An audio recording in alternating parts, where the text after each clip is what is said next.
हाँ जी विद्यार्थियों, स्वागत है आप सभी का अपने YouTube channel global science academy में। I am Mannu Kumar and in this video we will continue the video just before it. Let's start the video. जी बिल्कुल सही देखा आपने।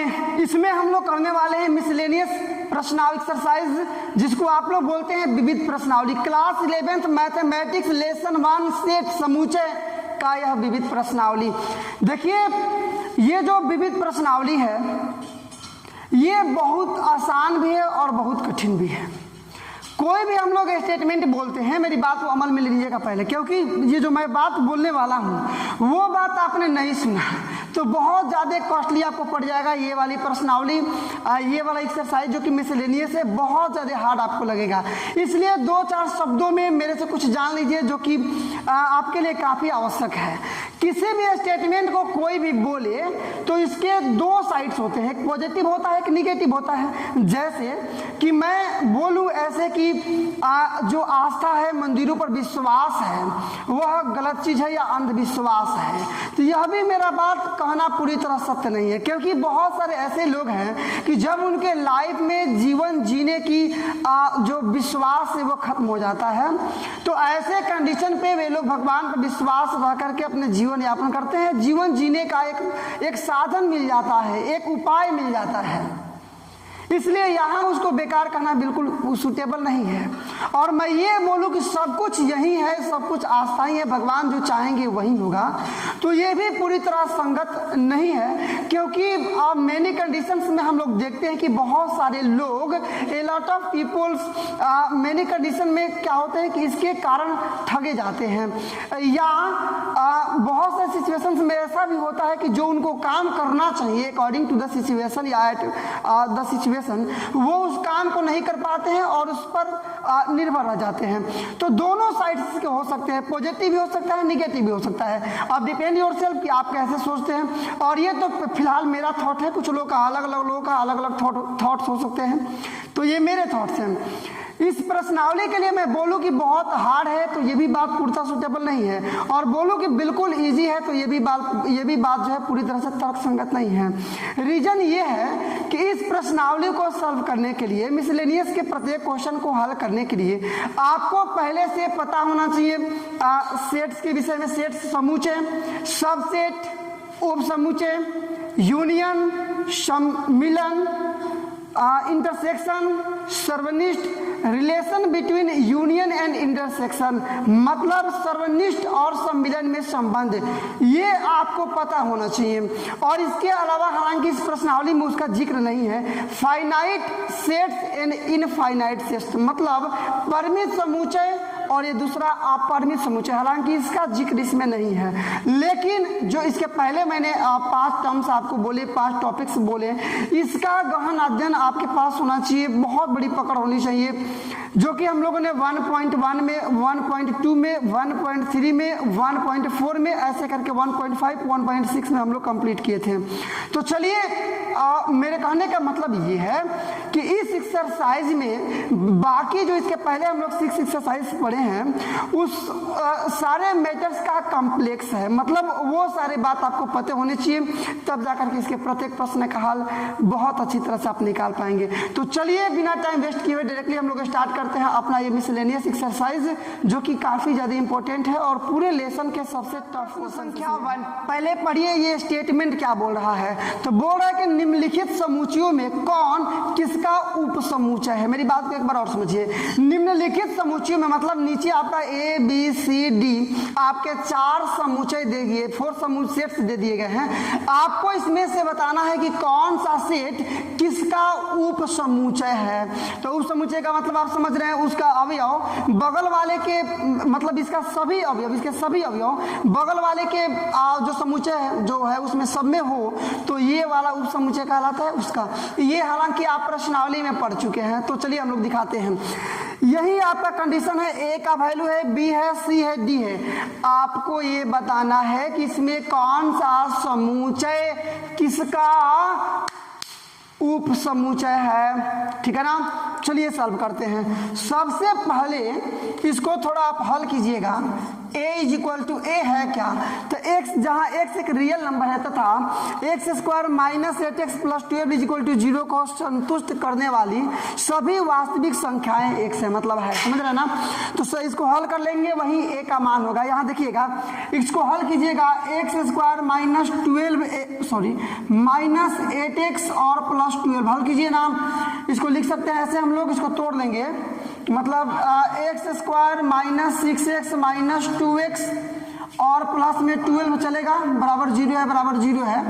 या x कॉमन करेंगे तो x माइनस 6 माइनस 2 कॉमन करेंगे, x माइनस 6 या बराबर आपका 0, मतलब x minus 6 into x minus 2 बराबर 0 निकाल लेंगे आप, इसलिए x बराबर 6 आएगा और 2 आएगा, यही ना आएगा। मैं यहाँ डायरेक्टली मान लिखूंगा, लेकिन आपको एक्सप्लेन करने के लिए, आपको सपोर्ट करने के लिए, आपको इस चीज़ को समझाने के लिए मैंने सोचा कि इसको बनाकर मैं दिखा देता हूँ। मतलब a का वैल्यू हो जाएगा केवल 6,2 या फिर 2 छोटा है तो पहले कर लेंगे 2,6। आपको केवल देखना है कि कौन किसका उप समुच्चय है, मतलब सबसेट है। तो आप जानते हैं सबसे पहचानने का तरीका क्या है। जैसे a देखिएगा, a का वैल्यू b में है 26, a का वैल्यू c में भी है 26, a का वैल्यू d में नहीं है, क्योंकि 2 होना चाहिए ना, सारे होने चाहिए तभी उपसमुच्चय होता है। अब इस चीज को मैं ज्यादा नहीं समझाऊंगा, क्योंकि प्रश्नावली में हम लोग बहुत बड़े पैमाने पर इसका जिक्र किया, लॉट ऑफ क्वेश्चन हम लोग वहां सॉल्व किए, ठीक है ना। तो लिखेंगे चूंकि a के सभी अवयव b तथा c में है, इसलिए a उप समुच्चय है b का और a उप समुच्चय है c का, नहीं होगा। अब b पर बात कीजिए, b में है 2 4 6, इसमें 2 4 6 है, इसमें नहीं है, इसमें नहीं है, मतलब b का अवयव केवल c में है। c को देखिएगा, c के सभी अवयव चूंकि इसमें लिमिटेड अवयव है ना, एलिमेंट्स हैं, ये किसी में नहीं है, इसलिए इसको छोड़ दीजिए। d के अवयव a में भी है, d के अवयव b में भी है और d का अवयव c में भी है, तो d सबका उपसमुच्चय हो जाएगा।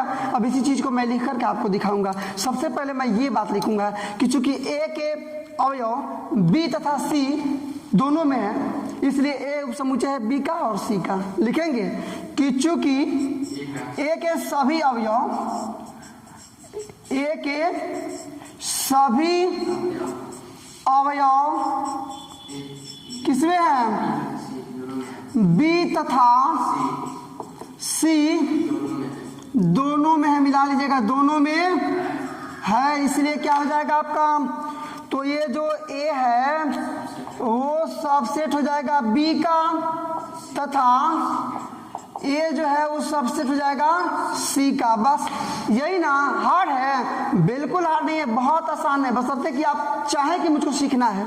b का वैल्यू देखिएगा, b का अवयव c में है ना, तथा d का वैल्यू सब में है, तो लिखेंगे इसी प्रकार से b के सभी अवयव c में है तथा d के सभी अवयव a b तथा c में है, इसलिए कि पूरा लिख देंगे हम लोग।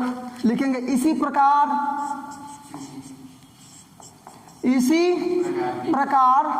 चूंकि क्या b के सभी अवयव किसमें है, c में, तथा d के सभी अवयव, d के सभी अवयव किसमें है, d के तो सब में है, मतलब a कमा b तथा मिला सकते हैं c में है, इसलिए क्या हो जाएगा आपका, इसलिए ये आपका b जो पहला है वो उपसमुच्चय हो जाएगा c का, जो d है वो उपसमुच्चय हो जाएगा a का, d जो है उपसमुच्चय हो जाएगा आपका b का भी, और d उपसमुच्चय हो जाएगा c का भी, सबका उपसमुच्चय है, हुआ ना, सबका उपसमुच्चय है कमा, और बाकी का जो चुके हम लोग आंसर यहाँ मेंटेन कर रहे हैं ना, तो पहले वाला भी दो को निकाल चुके हैं, a उपसमुच्चय है b का तथा क्या a उपसमुच्चय है c का। ये आपके आंसर्स हुए, मिला सकते हैं, a भी आगे पीछे दे सकता है, इससे कोई दिक्कत नहीं है। क्वेश्चन नंबर 1 कंप्लीट किए, और ऐसे ही करके हम लोग पूरी प्रश्नावली को, जो आपका मिसलेनियस एक्सरसाइज है, इसको कंप्लीट करेंगे। आइए आपको मैं दिखाता हूँ क्वेश्चन नंबर 2 को करने के लिए पहले इसका स्टेटमेंट समझिए क्या बोल रहा है। कह रहा ना इसका इंस्ट्रक्शन की निम्नलिखित कथन सत्य है या असत्य है, यदि सत्य है तो उसको साबित कीजिए और असत्य है तो उसके लिए उदाहरण दीजिए। मेरी बात को पहले एक लाइन में आप समझने का प्रयास कीजिए। जैसे मैं क्वेश्चन बोलूँ आपको कि आपके क्लास में 15 बॉयज़ हैं और 5 गर्ल्स हैं, तो आपको जब मैं बोलूँगा कि इसमें केवल बॉयज़ हैं, आपको क्या करना होगा ना, किसी तरह से पहले साबित करने का प्रयास करना होगा कि नहीं इसमें गर्ल्स भी हैं। आप हमारी बात को समझने का प्रयास, मतलब जिसको हम लोग विरोधाभास भी बोल सकते हैं। आप लोग क्लास 9th में 10th में मैथमेटिक्स आपने पढ़ा है, जैसे √5 एक अपरिमेय संख्या है, तो वहाँ हम लोग मानते थे कि √5 एक परिमेय संख्या है। लास्ट में वो जा करके नहीं बन पाता था, परिमेय संख्या के शर्तों को संतुष्ट नहीं कर पाता था। तो हम लोग जानते हैं कि जितनी भी संख्या है या तो परिमेय है नहीं तो अपरिमेय है, तो इन दिस केस वो अपरिमेय संख्या साबित हो जाती थी। एट द सिचुएशन, यहाँ की बात मैं यदि आपको समझाना चाहूँ बहुत आसान शब्दों में, देखिए पहली बात तो ये है कि आप यदि उबते हैं, वीडियो देखते समय आपको लग रहा है कि थोड़ा जल्दी मैं सीख लूँ या जल्दी मैं आगे चला जाऊँ, तो फिर आपको नहीं आ पाएगा। या फिर मैंने पर्सनल एक्सपीरियंस मैंने फील किया है कि आप वीडियो देखते समय कोई भी बगल में व्हाट्सएप या फेसबुक का न्यूज़ आया तो तुरंत उसको टिप करते हैं। मतलब आपका जो माइंड है ये वो यहाँ से कट रहा है, कहीं और लग रहा है, और आपको इंटरेस्ट भी उसमें ज़्यादा है। दोनों चीज़ हो सकता है, इसमें भी इंटरेस्ट हो सकता है वीडियो में क्वेश्चन बनाने के लिए, और आपको व्हाट्सएप पर भी इंटरेस्ट हो सकता है। अलग अलग कारण है, आप समझ सकते हैं। तो आपको इसमें इंटरेस्ट लगाना पड़ेगा और उन सबको अवॉइड करना पड़ेगा, इसको समझना पड़ेगा प्रत्येक टर्म्स को, और कोई जल्दबाजी नहीं है। आराम से समझिए, एक क्वेश्चन को नहीं आता है फिर बैक आकर के फिर से समझिए, क्योंकि क्वेश्चन नंबर जो 2 है वो टफ है। इसमें जो मैं इस सेट में मैं जो इस पार्ट में जितने भी आपको क्वेश्चन मैं दूंगा, इसमें क्वेश्चन नंबर 2 में सबसे ज़्यादा जान है। इसमें पहले समझिए कि क्या बोल रहा है, और विरोधाभास को अपने माइंड में लगाइए कि इसको किसी तरह से असत्य कर देना है। अब असत्य रहेगा तभी तो आप असत्य कर पाएंगे, जब सत्य होगा तब तो असत्य आप साबित कर नहीं पाएंगे। तो असत्य करने का प्रयास कीजिएगा, सत्य असत्य की पता आपको चल जाएगी। जैसे पहला नंबर देखिएगा आप, तो x जो अवयव है a का तथा a जो एलिमेंट्स है b का, तो कह रहे कि x होगा वो a में b में भी होगा। ये सही है कि गलत है, असत्य है कि सत्य है?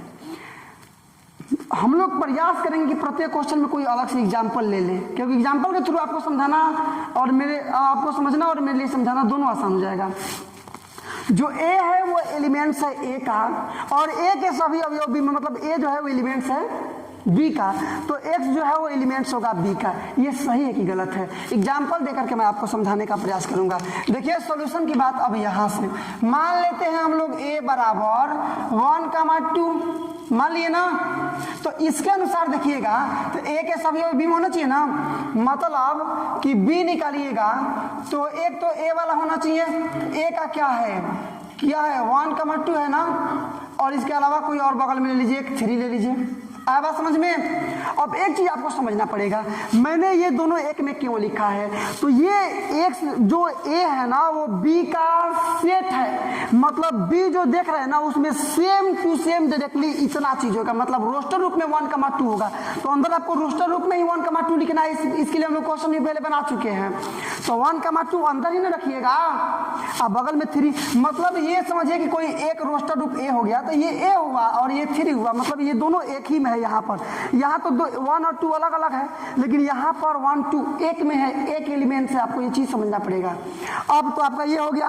अब x का वैल्यू, मान लीजिए x का वैल्यू आप ले लेते हैं यहाँ से 1 ले लिए चाहे 2 ले लिए, मतलब x जो है वो a में है ना, तो दोनों में से कुछ भी ले लेंगे ना।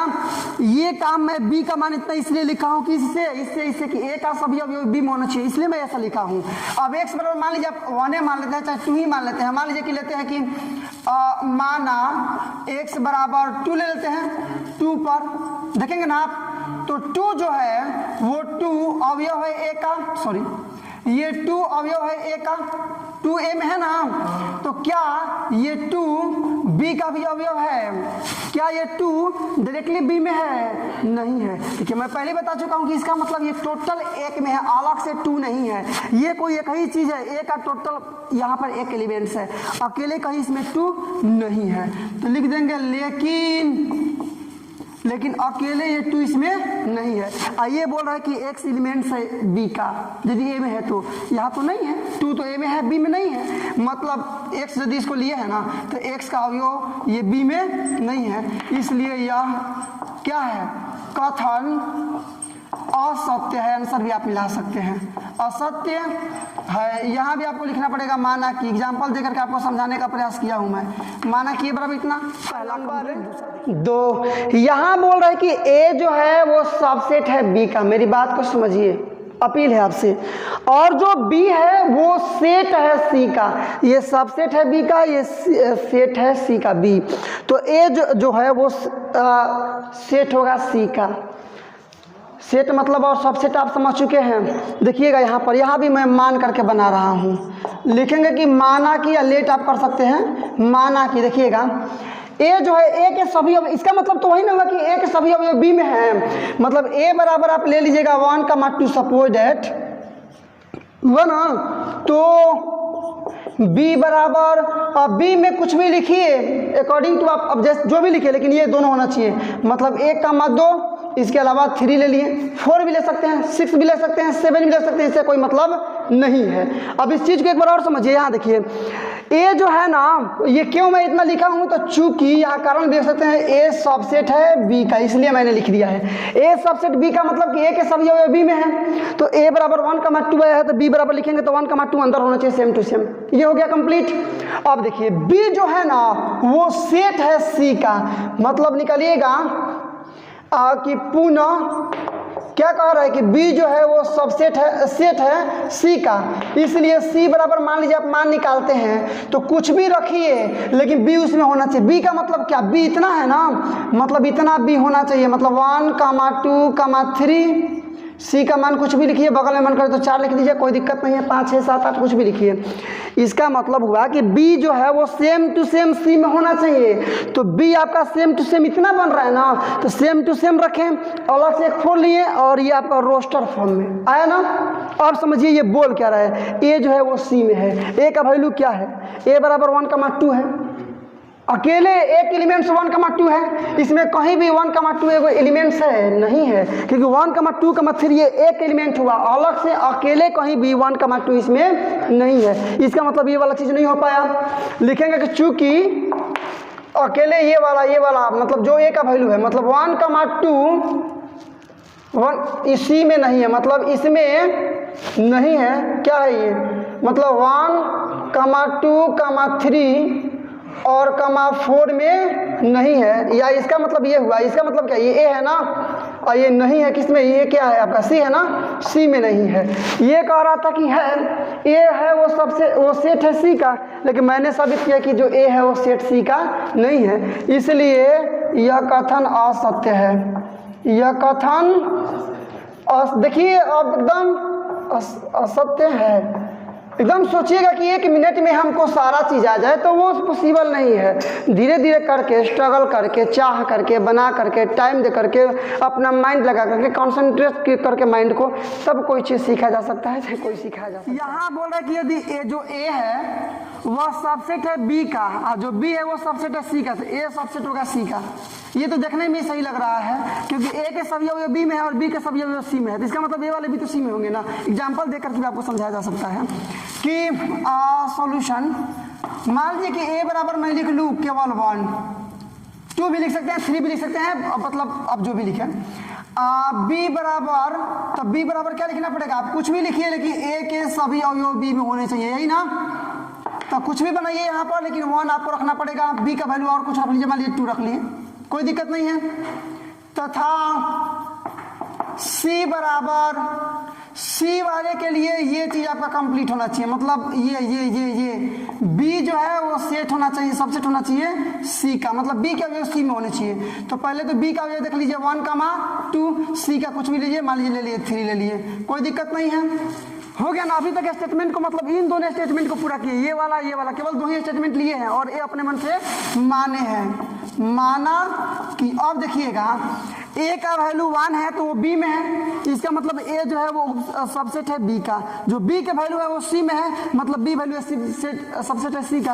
तो इसको बताना ये सही है कि गलत है, मतलब ए है वो सबसेट है सी का, तो ए का वैल्यू है 1, अकेले देखिएगा सी में कहीं 1 है ना, इसका मतलब सत्य है। लिखेंगे चूंकि जो 1 है, ये 1 है ना, ये वाला ये आ गया है आपको किस में, 1, 2, 3 में है ना, इसलिए इसका मतलब ए आपका हो गया किसमें, इसका मतलब क्या हो गया सी। इसलिए यह कथन क्या है, सत्य है। अब नंबर 4 देखिए इसका क्या बोल रहा है, ए जो है वो सबसेट नहीं है बी का। मतलब यदि मैं यहाँ पर मान लूँ ए बराबर कोई भी चीज़, सपोज डेट मान लीजिए 1, 2 मान लिए, ले लिए ना, तो बी जो है ना वो बी का सबसेट ए नहीं है। तो बी बराबर क्या, मतलब ए के सभी अवयव नहीं होने चाहिए। मान लीजिए कि ये आपका 3 हो गया और 4 हो गया। तो यहाँ देखिएगा ए के सभी अवयव बी में होंगे तभी तो सबसेट होगा ये। तो ए के सभी अवयव बी में नहीं है, इसलिए जो है वो बी का सबसेट नहीं है। लिख देंगे कि चूंकि ए सबसेट नहीं है बी का, इसलिए मैंने इतना लिखा है, ठीक है ना। तथा सी क्या आपको लिखना है कि सी जो है मतलब ये जो बी है वो सी का सबसेट नहीं है, यही ना। तो ये लिख, इसको मेंटेन करना है आपको क्या कि बी जो है वो सबसेट नहीं है सी का। तो लिखिए कुछ भी, सी का मान 1, 2, 4 कर दिए, कोई दिक्कत नहीं है। और भी कुछ लिख सकते थे। अब देखिएगा यहाँ पर बी के सभी अवयव सी में रहेंगे, टोटल अवयव सी में रहेंगे तब तो सबसेट होगा ना। तो यहाँ तो 4 है तो 4 है, लेकिन 3 नहीं, इसका मतलब बी जो है वो सी का सबसेट नहीं है। आप समझ गए। लेकिन जो ए देखिएगा 1, 2 है, ये 1, 2 तो सी में लिख सकते हैं हम लोग, विरोधाभास में हम लोग कर रहे हैं, चाहे तो मैंने समझ सकते हैं आप। तो लिखेंगे कि यहाँ ये जो है आपका 1, 2 है ना, ये सबसेट है, मैंने सेम टू सेम है किसमें, 1, 2, 3, 2, 4 में। या ये आपका इसका मतलब क्या, ये का वैल्यू है ना, ये सबसेट, ये किसका वैल्यू है, सी का वैल्यू है ना। ये बोल रहा था कि ए सी का सबसेट नहीं है, लेकिन यहाँ तो सबसेट निकाल दिए हम, सबसेट निकाल दिया हम ना, इसलिए यह भी कथन असत्य है क्योंकि सबसेट हो जा रहा है। तो लिखेंगे अतः, चाहे ऐसे लिख देंगे, इसलिए यह कथन असत्य है, मिला लीजिएगा आप, असत्य है। और कंप्लीट आपका 4। देखिए क्या बोल रहा है, एज एक्स जो है वो एलिमेंट है ए का, और जो ए के और ए है उसके सभी एलिमेंट्स बी में नहीं है, तो एक्स जो होगा वो बी में होगा, ऐसा बोल रहा है। तो अब चेक करके हम लोग इसको भी चेक कर लेते हैं। देखिए कैसे इसको चेक कर रहे हैं कि इसके कहने का क्या मतलब यहाँ बन रहा है।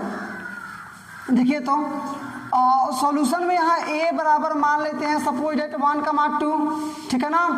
तो b बराबर किस चीज़ का ध्यान रखना है, मतलब a के सभी अवयव, सॉरी केवल ये सबसेट है, b में नहीं होना चाहिए, ही ना। तो b बराबर मैं बना ले रहा हूँ यहाँ पर 2, 3, कोई दिक्कत नहीं है ना। अब देखिएगा इसको अब पालन के अब चेक कीजिए कि चूंकि जो x है वो a का एलिमेंट है, मान लीजिए x बराबर हम ले लेते हैं 1 पर, नहीं x बराबर 1 पर, चूंकि 1 जो है वो एलिमेंट है a का, है ना जी, मतलब x जो एलिमेंट है वो a का है। लेकिन आप चेक कीजिएगा कि क्या ये 1 है वो b में भी है, चेक कीजिए तो b में है 1, नहीं ना है, मतलब ये नहीं है। चूंकि इस यहाँ उपयोग किए हैं इसका, इसलिए मैंने ऐसा लिखा है। आप समझिए कि ये बोल रहा है कि x जो है वो एलिमेंट है a का, और a जो है वो सबसेट नहीं है b का, तो x जो है वो अवयव होगा b में, एलिमेंट होगा। यहाँ पर मैंने b को माना है, a को माना है 1, 2, अब b को माना 2, 3, क्योंकि आपको सबसेट नहीं लेना है। x बराबर 1 पर यदि आप तुलना कीजिएगा तो एक जो है वो a में है, लेकिन एक जो है वो b में नहीं है, और यह कह रहे हैं कि x जो a में है वो b में भी है, तो असत्य है ना, लिख देंगे। इसलिए यह कथन क्या है, असत्य है, असत्य है, आंसर रहेगा इसका। मिलाइए क्या बोल रहा है, ए जो है वो सबसेट है बी का, मेरी बात को समझने का प्रयास किया जाए, रिक्वेस्ट है आपसे। जो ए है वो सबसेट है बी का, और जो एक्स है वो बी में नहीं है, तो जो एक्स है वो ए में भी नहीं होगा। ये आपको ये बोल रहा है, आप पता कीजिए कि सत्य बोल रहा है या असत्य बोल रहा है। इसको बनाता हूँ मैं यहाँ से, एक्स बराबर ले लेते हैं, मान लीजिए हम लोग ए बराबर ले रहे हैं 2, 3 सपोर्ट एट, ठीक है ना। तो आपको b क्या लेना है, b के लिए इस चीज़ को पालन, इसको देखिएगा, मतलब a जो है ना वो सब अवयव b में होना चाहिए, यही ना।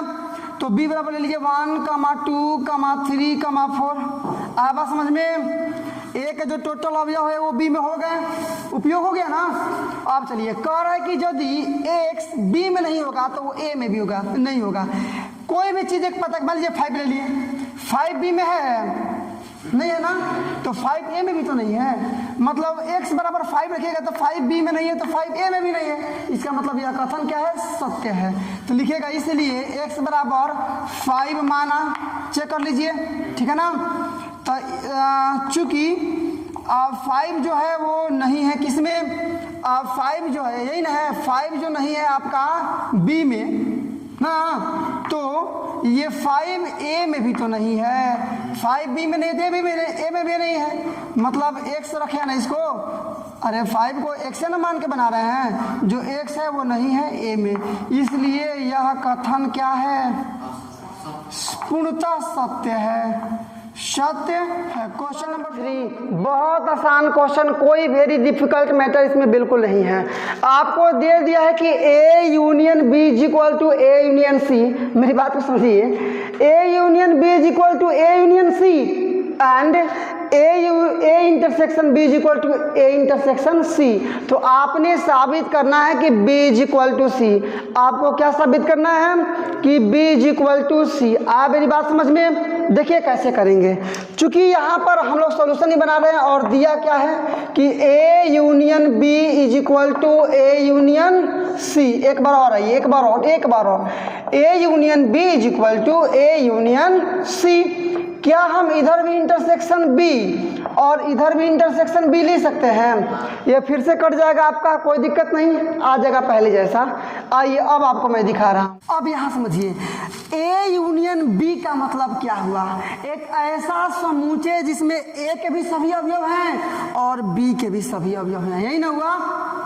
तो इसमें जो ये है, इसमें ए के भी टोटल अवयव है, बी के भी टोटल अवयव है। और यहाँ है इंटरसेक्शन बी। इंटरसेक्शन बी का मतलब इसमें का और इसमें का जो कॉमन होगा वही लिखना है आपको। तो इसका वैल्यू डायरेक्टली हो जाएगा केवल बी। जैसे एक एग्जांपल देख लीजिए आप, जैसे मान लीजिए कि ए बराबर 1,2 हो गया ना, आप बी बराबर हो गया 1,3 हो गया ना। तो ए यूनियन बी निकालिएगा तो 1 2 3 होगा ना जी, मतलब ये होगा ना।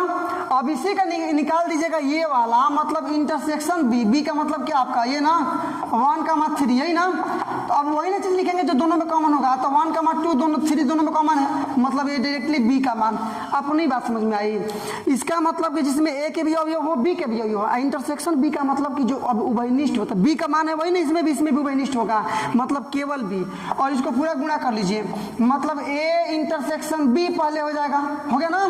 ये यूनियन लगा दीजिए बी का सी के साथ, तो B union C intersection C, कोई दिक्कत नहीं है। समीकरण आपका फर्स्ट। पुनः चलिए एक बार फिर से इसी चीज को एक बार और लीजिए, मतलब A union B is equal to A union C, या ए यूनियन बी और is equal to A union C. थोड़ा सा चेंजिंग कर रहे हैं, इस बार दोनों तरफ लिए थे इंटरसेक्शन बी, इधर ले रहे हैं इंटरसेक्शन इस बार सी, कोई दिक्कत नहीं है। अब देखिए, या इसको मल्टीप्लाई कर दीजिए, तो ए इंटरसेक्शन सी पहले आएगा, आप बी इंटरसेक्शन सी बाद में आएगा, बीच में रहेगा आपका यूनियन। या ए यूनियन सी का मतलब जिसमें ए का भी मान होगा और सी का भी मान होगा। इंटरसेक्शन सी मतलब जो कॉमन होगा, तो केवल सी का ही ना मान कॉमन होगा। इसका मतलब ए सी दोनों है, और जब ए सी में से दोनों वाले में से केवल सी को आप उभयनिष्ठ लीजिएगा तो केवल सी ना बचेगा बस। या देखिए ए यूनियन सी, ये ए इंटरसेक्शन सी, ये ए इंटरसेक्शन बी के बराबर है। तो ए इंटरसेक्शन सी के जगह पर डायरेक्टली ए इंटरसेक्शन बी लिख सकते हैं। यहाँ आपका है B union C intersection C is equal to, केवल बच गया आपका सी, समीकरण फर्स्ट। और ये कहाँ से लिखे हैं, तो चूंकि आपका ये दे दिया है कि A intersection B is equal to A intersection C, इसलिए ए इंटरसेक्शन सी के जगह पर ए इंटरसेक्शन बी लिख दिया है, कोई दिक्कत नहीं है। आप समीकरण फर्स्ट और सेकेंड मिलाइए ना, दोनों सेम चीज आ गया, मिलाइए ना। A intersection B union B intersection C, यहाँ मिलाइए A intersection B union B intersection C, है ना, दोनों सेम चीज है, दोनों सेम चीज है ना जी। तो तो b है इतना के बराबर और यही वाला सेम टू सेम वैल्यू है, ये है c के बराबर। इसका मतलब b और c बराबर है। समीकरण फर्स्ट और सेकंड से b बराबर c लिख देंगे। इसलिए समीकरण फर्स्ट तथा समीकरण सेकंड से b बराबर क्या हो जाएगा आपका c और प्रूव हो गया। हम लोग देखेंगे प्रश्न संख्या इसका कितना 4 मिलाइए क्या है आपका दिखाई दे रहा है। कह रहा है कि दर्शाइए कि चारों प्रतिबंध तुल्य हैं। क्वेश्चन नंबर ये आपका 4 है और हम लोग करेंगे यहाँ से इसका केवल सॉल्यूशन। ये केवल समझाने के लिए मैंने लिख दिया है, आपको दिखाना है, मुझे समझाना है कि ये चारों जो प्रतिबंध है वो तुल्य हैं। तुल्य का मतलब क्या, समान है। समान का क्या कि मतलब ये चारों का मतलब एक ही है, चारों एक दूसरे के बराबर हैं। नहीं है बात समझ में? आइए बारी बारी से करके हम लोग चारों को एक बराबर दिखाने का पहले इसको क्या करते हैं, इसके बराबर दिखा देते हैं, इसके बाद इसको लेकर के इसके बराबर दिखा दे रहे हैं, फिर से इसको लेकर के इसके बराबर दिखा रहे हैं। तो इसका मतलब सब बराबर नहीं हो जाएगा, तो सब समान हो जाएगा, तुल्य हो जाएगा। आया बात समझ में ना? आइए स्टार्ट करते हैं। तो पहला काम क्या करना आपको, पहला कि देखिएगा चूंकि आपका लिखा है कि a जो है वो सबसेट है b का, इसका मतलब क्या हुआ कि a के सभी अवयव b में है। जैसे मान लीजिए कि यहाँ पर ये समझने के लिए लिख रहे हैं, जिसको आप नहीं लिखेंगे आंसर में 1, 2 हो गया ना, तो b बराबर हो गया आपका 1, 2, 3, 4 है ना जी। तभी तो a के सभी अवयव b में है, मतलब a जो है वो सबसेट है b का। है बस समझ में ना? इसका मतलब b में a के सभी अवयव है, नहीं मतलब a के सभी अवयव b में है।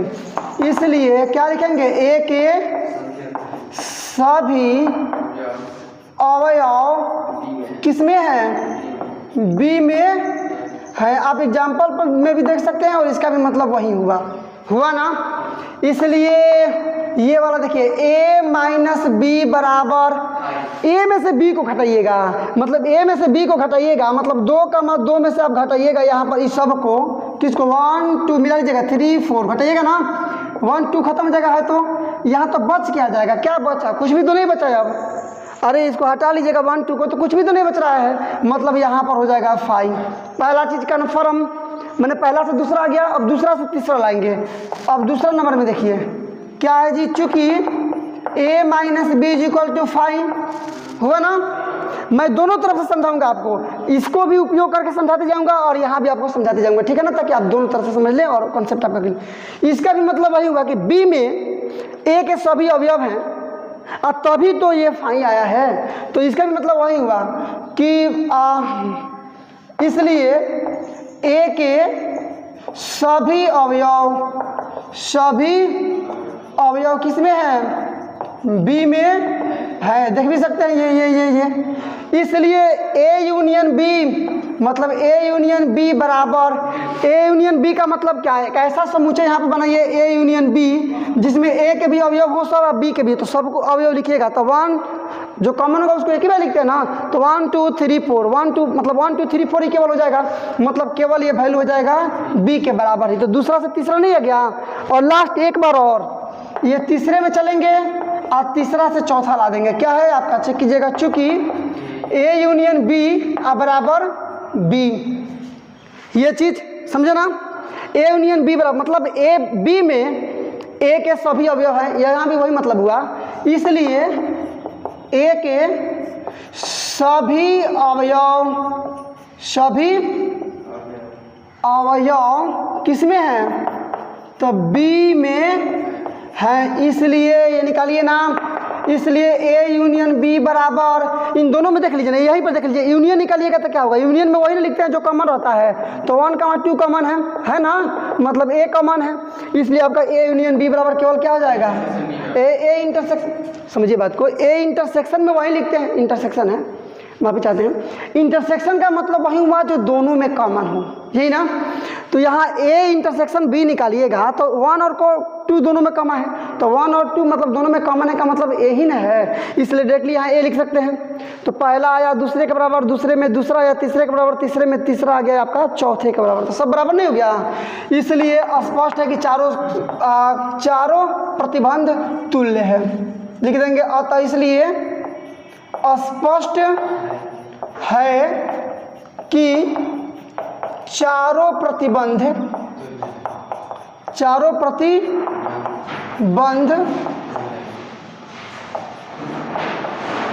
तुल्य है। हो गया ना, बस ये आपके प्रूव हो गए, साबित हो गए, साबित करना था।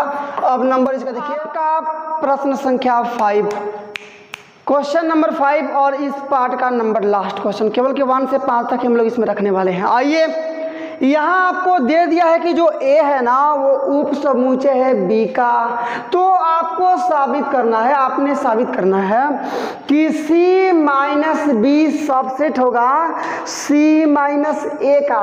समझ रहे ना आप, आ रहा ना बात समझ में। यहाँ चलिए हम लोग थोड़ा सा एक मानक पहलू का जिक्र करेंगे, लिखेंगे कि माना कि कोई भी एक अवयव है, माना कि जो x है वो अवयव है किसका, इसका मतलब बी ए सी माइनस बी का। कोई दिक्कत नहीं है, इसको मान लीजिए समीकरण फर्स्ट। केवल माने हैं कि x कोई अवयव है जो कि c माइनस बी में है। इसका मतलब क्या हुआ कि जो x है वो c का अवयव है, c का अवयव है, लेकिन जो ये x है वो b का अवयव नहीं है। आप सोच रहे हैं ऐसा कैसा, ये c माइनस बी में बच रहा है x है, c माइनस बी में बच रहा है x। इसका मतलब x c में तो है लेकिन x जो है वो b में नहीं है। अब आपको मैं एग्जांपल देकर समझाऊंगा कैसे मैं समझाना। जैसे मान लीजिए आपका हो गया c बराबर 1 2 3 4, आया बात समझ में ना, और b बराबर 2 3 हो गया। तो माइनस निकालिएगा c माइनस बी, मैंने दोनों को घटाइएगा तो 2 से 2 खत्म, मतलब 1 बचेगा, 3 से 3 खत्म, मतलब 1 और 4 बचेगा ना, 1 और 4 बचेगा ना।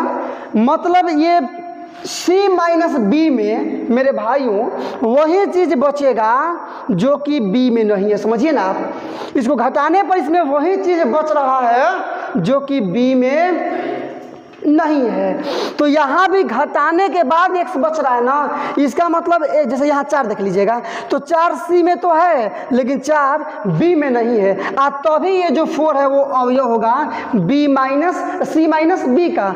यहाँ पर मान लीजिए 4 के जगह पर मिल लीजिएगा, देखिए यहाँ 4 की जगह पर x का हम लोग मेंशन कर रहे हैं, तो x एलिमेंट्स है c माइनस b का, इसका मतलब x जो है ये 4 वो c में तो है लेकिन b में नहीं है। तो ये लिख सकते हैं, कोई दिक्कत नहीं है, आप कोई दिक्कत नहीं है। या x जो है वो एलिमेंट है c का लेकिन x एलिमेंट नहीं है। देखिए ये जो a है वो सबसेट है b का, मतलब a का टोटल अवयव b में है, तो कोई संख्या b में ही नहीं है तो वो a में कैसे हो जाएगी।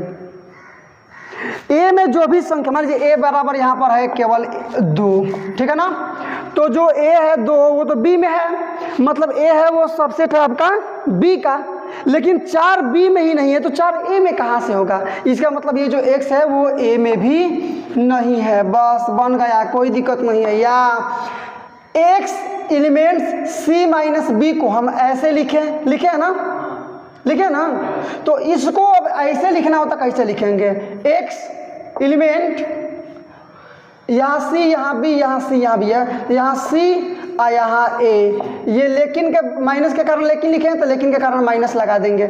समीकरण सेकेंड, नहीं समझ में आया क्या, नहीं आया तो देखिएगा समीकरण सेकेंड का जो फर्स्ट में जो मान है वही तो मान आपका समीकरण सेकेंड में, देखिएगा दोनों समीकरण फर्स्ट से ना बनाए हैं, समीकरण फर्स्ट से समीकरण सेकेंड तक पहुँच गए हैं और इसी तरह इसको बनाए हैं। मैंने या करके मैं लिखूंगा तो इतना ये बराबर करके इतना, यही नहीं लिखूंगा तो ये x वाला दोनों कट जाएगा, इतना बराबर इतना नहीं बच जाएगा। डायरेक्टली मैं लिख रहा हूँ इसीलिए समीकरण फर्स्ट और समीकरण सेकेंड से इतना बराबर इतना हो गया, प्रूफ लिख देंगे। इसलिए समीकरण किसे फर्स्ट तथा या बिल्कुल एब्सोल्युटली देखिए मिलाइए समीकरण सेकेंड से क्या हो गया, वहाँ पर c माइनस बी ये बराबर हो गया आपका क्या c माइनस ए। आया बात समझ में, यही आपको साबित करना था, कोष्ट इसमें नहीं है तो नहीं है तो नहीं है, क्या दिक्कत है उससे। आया ना बात, देख लीजिए, मतलब इसको चाहूँ मैं तो ऐसे लिखूंगा, फिर ये वाला जो इसका मान हम निकालते आए हैं तो इधर भी ये वाला बनेगा, ये दोनों कट जाएगा तो केवल इतना ही ना बचेगा, इसलिए हम लोग डायरेक्टली लिख लेंगे, यहाँ उसका मेंशन करने की आवश्यकता नहीं है कि c माइनस बी देखिए ये वाला चीज़ क्योंकि इसी से नहीं आया है, मतलब ये आपका अवयव है किसका, C माइनस ए का, क्योंकि इसी से करते करते हम लोग यहाँ तक पहुँचे हैं। तो C माइनस बी ये सबसेट है C माइनस ए का, यही साबित करना था, आपका हो गया अप्रूव्ड। कोई दिक्कत? Question number 5 complete. प्रकार से हम लोगों ने इस पार्ट में ये प्रश्न संख्या 1 से लेकर के प्रश्न संख्या 5 तक के प्रत्येक प्रश्नों का सॉल्यूशन सूटेबल ढंग से देखें। ये रहा मेरा वर्क, और आपको इसके एक्स्ट्रा एक आपको दायित्व दी जा रही है, वो आपको इस सूचना के माध्यम से उस पर अमल जरूर करें। आपका बहुत बहुत धन्यवाद। ऐसे ही लगातार नॉन स्टॉप और हाई लेवल एजुकेशनल वीडियो को पाते रहने के लिए सब्सक्राइब कर डालो इस वर्ड लेवल एजुकेशनल चैनल को। और यदि आपने चैनल को सब्सक्राइब कर लिया तो वाकई में आपने काफी उत्साहवर्धक, उत्तेजक और प्रेरक कार्य किया है। अब एक काम और आपको करना है, लाइक करो इस वीडियो को, ताकि पता चले कि दुनिया को इस प्रकार की वीडियोज लाइक हैं। और इसके बाद से all your social media group like WhatsApp, Facebook, Instagram इत्यादि पर शेयर करो इस वीडियो को, ताकि पता चले कि दुनिया को अब पता चले कि इस प्रकार के एजुकेशनल वीडियो अब यूट्यूब पर आने स्टार्ट हो गए हैं। और बोर्ड एग्जामिनेशन की तैयारी करने वाले विद्यार्थी घर पर बैठ करके ही उत्साहवर्धक और संतोषजनक तैयारी कर सकते हैं। तो चलिए आज के लिए बस केवल इतना ही। मिलते हैं अब अगले वीडियो में कुछ नए प्रश्न के साथ, कुछ नए एनर्जी के साथ, कुछ नए मुद्दे के साथ। तब तक के लिए बेस्ट ऑफ लक। जय हिंद।